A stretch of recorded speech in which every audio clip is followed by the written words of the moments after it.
고린도후서 8장 이 말씀을 통해서 지난주에 헌금에 대한 그런 말씀을 함께 나누었습니다. 그래서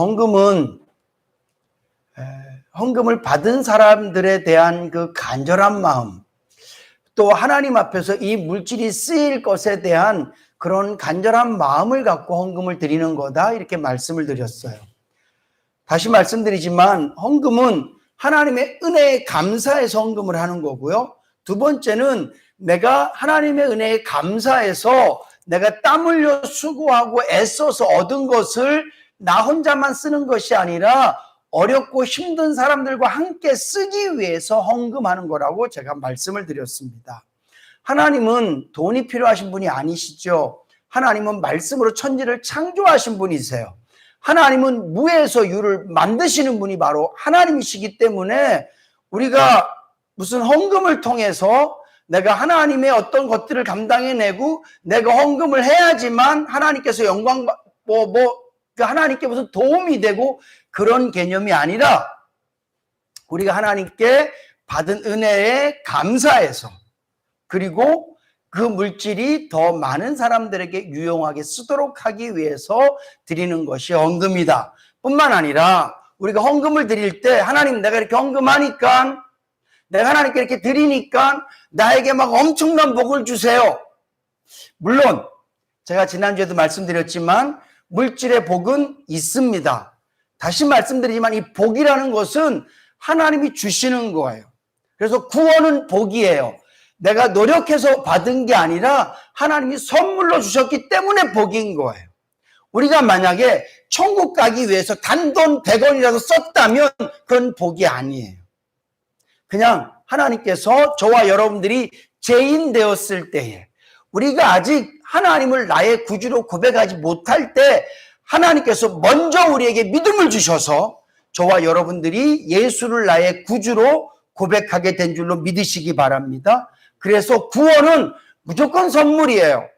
내가 뭘 해서 받고, 내가 노력해서 받고, 내가 어떤 일을 통해서 받은 것이 아니라 그냥 하나님 주신 선물이라고요. 물질도 때로는 그럴 수 있습니다. 내 노력과 내 계획과 내가 생각했던 것과 전혀 다르게 하나님께서 물질의 은혜와 복을 내려주시면 내가 감당할 수 없을 정도로 우리가 물질을 받을 수 있어요.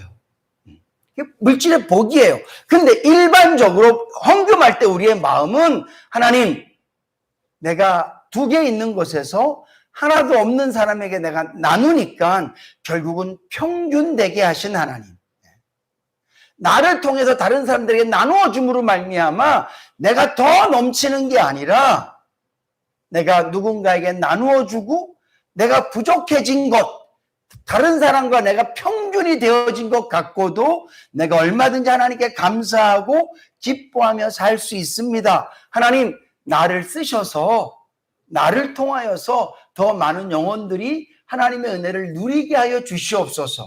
이게 헌금 드리는 자의 마음이에요. 헌금을 드리면서 하나님 몇 배로, 마치 하나님께 투자하듯이, 주님, 내가 헌금을 하나님께 투자합니다. 마치 내가 5,000원짜리 로또 사듯이 로또를 사서 하나님, 내가 꼭 되게 해주세요. 내가 헌금 하나님께 이만큼 했으니까 60배, 100배 막 이렇게 막 불려주세요.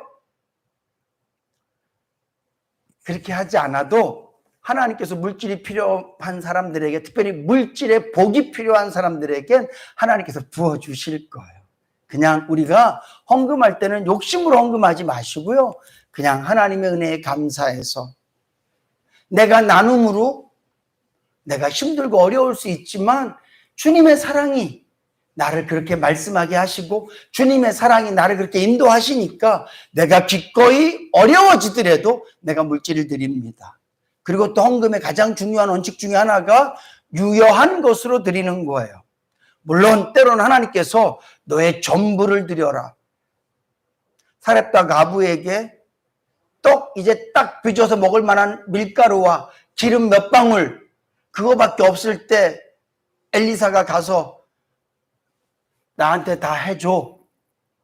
그럴 때 그 여인이, 우리가 지금 아들과 함께 이거 떡 한번 구워 먹고 이제 굶어 죽으려고 마음 먹었었는데 내가 드리겠습니다. 근데 그때도요, 엘리사가 먼저 얘기를 해요. 네가 나한테 대접하면 하나님께서 다 채우실 것이다. 그러니까 특별한 그런 도전이 있지 않으면 누가 여러분들 마음속에 막 헌금하세요, 막 억지로 헌금을 강요해도 그런 거에 흔들리지 마세요. 하나님께서 여러분들 마음속에 은혜를 주시고 믿음을 주시고 헌금할 수 있도록 주실 줄로 믿으시기 바랍니다. 그렇게 하는 거예요. 그러면서 이제 오늘 본문 말씀에 보면 이 헌금을 쓰는 것에 대해서 또 이 헌금을 대하는 것에 대해서 바울이 얘기를 해요. 야, 내가 고린도 너희들이 이제 헌금을 할 거잖아. 근데 내가 사람을 보낼 거야. 그 사람은 디도야. 이 디도는 이미 고린도 교회에 다녀온 사람이고요. 고린도 교회를 바울만큼 사랑하는 사람이에요. 거기다가 오늘 본문 말씀에 보니까 내가 갖고 있는 간절함, 바울이 갖고 있는 간절함이 어떤 겁니까? 예루살렘에 있는 성도들이 어렵고 힘들고 괴로운 그 모습들, 가난하고 막 환난당하고 어려운 그 모습을 보고 하나님, 우리 예루살렘 교회 성도들을 도와주시옵소서. 그런 간절함이 바울에게 있는데 이 간절함이 바울만 있는 게 아니라 디도도 있다는 거예요. 그래서 내가 디도를 보낸다. 그리고 또 중요한 것은 디도만 보내는 게 아니라 2명을 더 보내요. 그러면서 뭐라고 표현을 하냐면 이 물질 때문에 어려움을 당치 않았으면 좋겠다. 이 말이 무슨 말이냐 하면 사람은요, 물질 앞에서는 약할 수 있어요. 그리고 이 물질 때문에 오해할 수도 있어요. 디도 혼자서 가서 그가 아무리 정직한 마음으로 헌금을 받아서 갖다 준다 할지라도 누가 시비를 걸 수 있어요. 그럴 때 2명의 증인이 같이 있는 거죠. 이 2명은 또 어떤 사람입니까? 오늘 성경 말씀해 보니까 여러 교회로부터 인정을 받은 사람이다. 칭찬받는 사람이다. 하나님 앞에 쓰임 받으려고 애쓰는 사람이다. 내가 이 2사람, 그래서 3사람을 너희들에게 보낸다. 그래서 그 거액의 헌금이 그들에게 주어져서 예루살렘 교회까지 잘 배달되도록 하기 위해서 내가 그들을 보낸다. 이렇게 말하고 있어요. 우리 교회도 재정 부원들이 있습니다. 목사 한 사람이 재정을 버는 건 굉장히 위험해요. 그리고 말거리가 될 수도 있고 오해가 될 수도 있어요. 제가 어떤 분한테 그런 얘기를 들었어요. 저희 교인은 아닌데 이 동네에 사시는 분이신데 친해지고 난 다음에 저한테 그 말씀을 하시더라고요. 이네 교회는 목사님이 헌금 마음대로 다 쓰신다면서요. 목사님이 헌금 혼자서 다 개수하고 혼자 다 하신다면서요. 나한테 그래서 네? 왜 누가 그래요? 그러니까 어떤 인해교회 다니시는 분이 그랬다는 거야. 인해교회는 목사님이 헌금 싹 걷어서 자기가 쓰고 싶은 대로 다 쓰고, 물론 뭐 나쁜 데 쓴다는 얘기는 안 하는데 하여튼 교회 재정은 목사가 다. 그분 우리 교회 좀 오래 다녔거든요. 그렇게 보였을 리가 없는데. 그래서 제가 아니에요. 아유, 교회마다 재정부가 있고 저희들도 장로님들 계셔서 장로님들 알아서. 그렇죠. 제가 아는 목사님은 그런 목사님이 아닌데 그분이 막 그렇게 말씀하고 다니셔갖고. 그래요? 그분이 잘 모르셨었나 봐요. 자, 그러고 말았거든요. 이게 목사 혼자서 아무리 내가 정직하고 내가 아무리 바라도 내가 아무리 바르게 해도 혼자서 하면 사람은 부족해요. 연약해요. 그리고 때로는 계산을 잘못할 수도 있고. 저희 보면 재정부 네 분이 사시는데도 어떨 때 보면 늦게 끝나. 왜 늦게 끝나냐면 뭐 1,000원이 변니 10,000원이 더 생겼니 뭐 그러면서 막 계속 헤아리셔. 그러니까 이게 돈이라는 게 말이죠. 정말 마귀가 틈타기 쉬운 거예요. 제가 오늘 아침에 말씀 보내드렸잖아요. 마귀는요, 똑같은 방법으로 계속 사람을 유혹해요. 그러니까 이게 마귀가 하는 짓이라는 걸 우리가 어떻게 아냐 하면 방법이 늘 똑같아요. 방법이. 아담을 넘어뜨릴 때 방법, 그리고 이스라엘 백성들을 넘어뜨릴 때 방법, 예수님을 십자가에 못 박을 때 하는 행동, 하는 말, 그 다음에 스데반 집사를 공회에 올려다 놓고 그대에게 스데반 집사를 시비 걸 때 하는 말이 똑같아요. 왜 똑같을까? 예수를 죽이는 주체가 누구예요? 마귀이기 때문에 그래요. 스데반 집사님을 죽이는 주체가 누구예요? 마귀이기 때문에 그래요. 사도행전 5장에 보면 아나니아와 삽비라 얘기 나옵니다. 그들이 뭐예요? 자기 땅을 팔아서 헌금해요. 얼마나 멋있고 큰일이에요. 다 안 해도 돼. 누가 다 헌금하라고 아무도 말하지 않았어요. 근데 자기들이 밭을 다 팔아서 헌금을 할 생각을 하니까 갑자기 아까운 거야. 여러분, 구약 성경에도 보면요, 물질 앞에서 아까운 마음 들도록 마귀가 계속해서 유혹해요. 엘리사의 종, 그가 그랬단 말이죠. 나만 장군에게서 받은 걸 자기가 감춰놓기도 하고, 여리고성을 물러치고 난 다음에 아간이 그랬었고요. 마귀는요, 물질 앞에서 인간의 마음을 막 무너뜨린단 말이에요. 사랑하는 성도 여러분, 혹시 여러분들이 어떤 유혹을 받거나 아니면 사람이 여러분들이 힘들게 하거나 그럴 때 오늘 드렸던 말씀처럼 명심하세요. 성도는 사람과 싸우는 사람이 아닙니다. 성도는 누구와 싸우는 사람이에요? 마귀와 싸우는 사람이에요. 누가 여러분들을 괴롭혀요? 사람 괴롭히는 거는요, 누가 1등이냐면 마귀가 1등이에요. 지금까지 사람을 그렇게 괴롭혀 왔어요. 누구를 통해서? 사람을 통해서. 그래서 우리가 그 사람을 미워하고 그 사람하고 싸우면 결국은 마귀에게 지는 거란 말이에요. 물질에게 무너지는 것도 결국 마귀에게 지는 거예요. 마귀는 거짓, 유혹, 그 다음에 협박, 이런 것으로 계속 인간을 넘어뜨리며 지금까지 왔어요. 그 방법이 똑같아요. 방법이 늘 똑같아.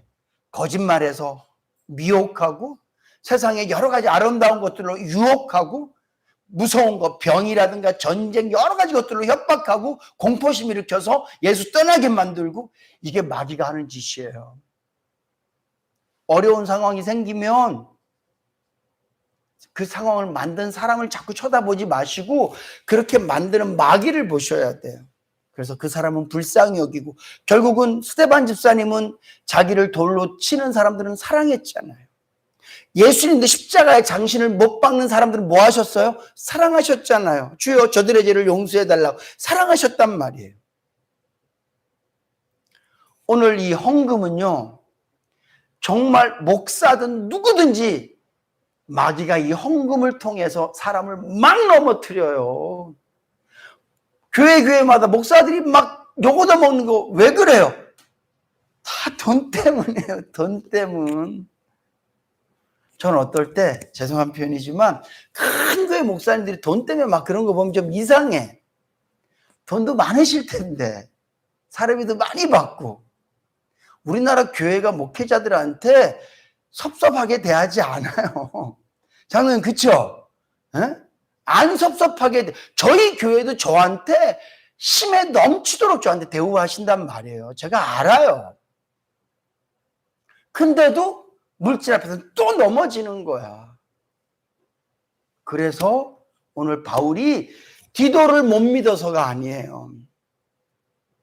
여기 본문 말씀에 보니까 하나님께도 그리고 사람들에게도 이렇게 나오는 거예요.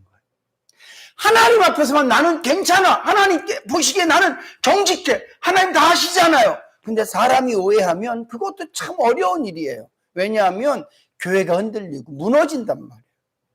그래서 아예 그런 오해의 씨앗들을 잘라버리기 위해서 그렇게 세 사람을 보내는 거예요. 구약 성경에 보면 어떤 한 사람을 정죄할 때 한 사람의 말로만 제가 도둑놈이에요. 제가 강도예요. 한 사람의 말로만 그 사람을 정죄하지 않아요. 현장에서 잡히지 않은 이상은 꼭 두세 사람의 증인이 있어야만 돼요. 이기숙 쌤 읽으셨죠? 이거 기억나세요? 우리 이기숙 사님이 제가 성경 읽으세요 그래서 읽었는데 오늘까지 사무엘상을 끝내셨더라고. 이렇게 읽으시면 올해 성경 3번, 4번을 읽으세요. 기특해 죽겠어요. 연세 많으신 분한테 제가 이렇게 표현이 어떨지 모르지만 정말 기특해요. 사실은 저도 오늘 사무엘상 끝났거든요. 감사해요. 두세 명의 증인이 꼭 필요하거든요. 오늘 바울이 고린도 교회에 그렇게 3명을 보내는 거예요. 여러분, 우리 교회 재정이 많든 적든 그게 중요한 게 아니라 정직하게, 우리 교회 장로님들 정말 정직하게, 저도 마찬가지, 저도 물질, 이 교회 헌금에 대해서는 정말 철저하게 정직하게, 10원짜리 하나도 정직하게 하려고 제가 되게 노력하고 애쓰거든요. 다 그렇게 해요. 그래서 우리 교회는 재정 보고도 이렇게 따박따박 이렇게 그냥 분기별로 이렇게 해드리지 않습니까? 그 이유가 뭐냐? 더 정확하게 성도님들에게 시험거리 되지 않도록 하기 위해서. 우리 성도님들, 내가 헌금한 게 어디에 쓰이지? 진짜 목사가 다 갔나?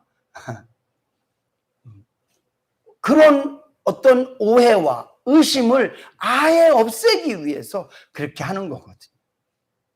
오늘 우리 인해교회 성도님들이 낸 헌금이 하나님 아버지 앞에서 정직하고 아름답게 쓰이도록 하기 위해서 우리가 더 노력하고 힘쓰고, 특별히 헌금하는 저와 여러분들이 하나님의 마음을 갖고, 하나님께서 예수 믿지 않는 저들을 바라보면서 얼마나 마음이 아프실까. 주님, 내가 하나님의 마음을 갖고 간절한 마음이 됩니다. 제가 선교 헌금할 수밖에 없습니다. 주님, 저 배고픈 영혼들에게 하나님께서 얼마나 저들을 먹이고 싶으십니까? 내가 그 하나님의 마음이 됐을 때 구제 헌금할 수밖에 없습니다. 특별히 11조가 다 그렇게 쓰이도록 돼 있거든요. 가난한 자, 고아, 외국인, 어려운 사람들에게 11조가 쓰이도록 하나님께서 11조 하라고 말씀하신 거예요. 제사장도 먹이고 레이지파도 11조를 먹는 거니까 그 일을 위해서 11조 하라고 말씀하셨는데, 오늘 저와 여러분들 그런 마음이 되는, 하나님 아직까지 이 땅에 복음을 듣지 못한 이들이 있고 너무 어렵고 힘든 이들이 있습니다. 우리 교회가 더 좋은 역할을 하기 원합니다. 이 간절한 마음, 누구와 같은? 주님과 같은 간절한 마음. 우리가 그런 마음을 갖고 헌금을 드리고, 드려진 이 헌금이 더 정직하게 바르게 복되게 쓰임받도록 하기 위해서 우리가 헌금을 드리는 것으로 끝나는 게 아니라 헌금이 쓰이는 곳에도 그걸 위해서 우리가 기도하고요. 우리가 무슨 감시자가 되고 그런 개념이 아니라 하나님께 드려진 이 물질이 바르게 쓰이도록 하기 위해서 우리 모두가 마음을 쏟고 정신을 차리고, 특별히 물질을 계산하고 또 사용하시는 주체가 되는 교회 일꾼들은 더 정직할 수 있도록 힘쓰고 노력해서 하나님 앞에 드려진 물질이 하나님께서 기뻐하시고 더 많은 영혼들을 살려내고 사람들에게 기쁨 되는 곳에 쓰임받는 그런 물질 되기를 주님의 이름으로 축복합니다.